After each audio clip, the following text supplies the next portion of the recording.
Assalamualaikum warahmatullahi wabarakatuh. Baiklah, perkenalkan nama saya Friska Pinasa Putri dengan NIM A1A22055, mahasiswa Pendidikan Sejarah, Fakultas Keguruan dan Ilmu Pendidikan, Universitas Jambi.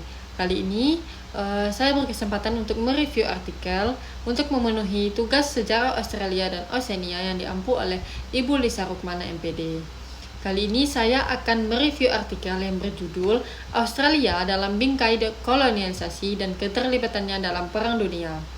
Artikel ini diupload pada jurnal Danadiaksa Historica atau terbit oleh Pendidikan Sejarah FKIF Universitas Muhammadiyah Palembang. Artikel ini bervolume 3, nomor 1, dan berhalaman pada halaman 118 hingga 128. Artikel ini terbit pada tahun 2023. Artikel ini ditulis oleh Muhammad Reza Arfiansyah, Hudaidah, dan Muhammad Reza Palepi. Ketiganya merupakan dosen atau mahasiswa di program studi pendidikan sejarah, Fakultas Keguruan dan Ilmu Pendidikan Universitas Sriwijaya. Nah, adapun subjek dari artikel ini yaitu kajiannya mengenai sejarah kolonialisasi Inggris di Australia, peran dan keterlibatan Australia dalam Perang Dunia I dan Perang Dunia II, kemudian dampaknya terhadap politik sosial dan ekonomi. Artikel ini menggunakan metode penelitian kualitatif dengan pendekatan library research atau penelitian kepustakaan. Prosedur penelitiannya meliputi yang pertama heuristics atau pengumpulan sumber tertulis, artikel, buku, dan wawancara. Kemudian yang kedua kritik sumber atau seleksi dan analisis sumber. Kemudian yang ketiga interpretasi, penalaran untuk merangkai data. Yang keempat historiografi atau penyusunan tulisan sejarah dalam bentuk literatur. Adapun hasil dari penelitian ini yaitu kolonialisasi Inggris di Australia dimulai sejak abad ke-18. Inggris membentuk koloni tahanan di Sydney pada 1788 dan kemudian memperluas kekuasaan ke berbagai wilayah Australia. Yang kedua, keterlibatan Australia dalam Perang Dunia I dipicu oleh statusnya sebagai koloni Inggris, di mana Australia membantu Inggris dalam perang melawan blok sentral. Dampak perang mencakup krisis ekonomi, sosial, dan politik. Kemudian yang ketiga, keterlibatan Australia dalam Perang Dunia II dipengaruhi ancaman Jepang di kawasan Pasifik.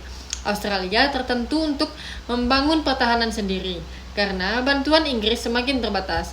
Perang Dunia juga akan mengubah kebijakan imigrasi Australia. Yang terakhir, Australia mulai menunjukkan kemandirian politik dan kebijakan luar negeri setelah perang.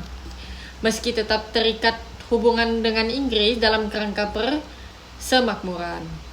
Kemudian artikel itu dikuatkan dengan menyajikan pemahaman historis tentang proses dan kolonialisasi dan peran Australia dalam konflik global. Yang kedua, artikel tersebut terstruktur penelitian dengan jelas menggunakan langkah-langkah metode sejarah seperti heuristik, kritik, interpretasi, dan historiografi. Kemudian artikel itu juga memanfaatkan banyak sumber primer dan sekunder seperti wawancara dan dokumen sejarah. Yang terakhir, artikel itu dikuatkan oleh dengan memberikan pemahaman menyeluruh tentang dampak Perang Dunia pada berbagai bidang seperti bidang politik, ekonomi, dan sosial. Nah, yang kelemahan dari artikel tersebut yaitu artikel ini masih cenderung umum dan deskriptif, belum mengembangkan pendekatan kritis atau teori sejarah yang lebih mendalam seperti postkolonialisme. Kemudian, artikel ini minim refleksi terbaru terhadap isu kontemporer yang terkait dampak kolonialisasi, misalnya terhadap masyarakat aborigin. Nah, yang ketiga, artikel ini tidak memiliki data kuantitatif atau statistik yang memperkuat argumen. Kemudian yang terakhir, artikel ini hanya fokus pada narasi daripada analisis hubungan sebab akibat sejarah eksplisit.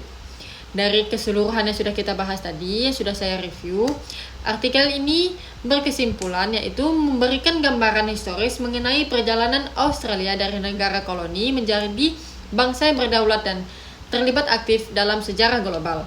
Meskipun Australia merupakan negara boneka dari Inggris dalam kolonialisasi dan dua perang dunia, negara ini pada akhirnya mampu berkembang dan menentukan kebijakan politiknya sendiri. Studi ini bermanfaat sebagai rujukan sejarah bagi pembaca yang mempelajari kolonialisme, sejarah militer, atau perkembangan politik Australia.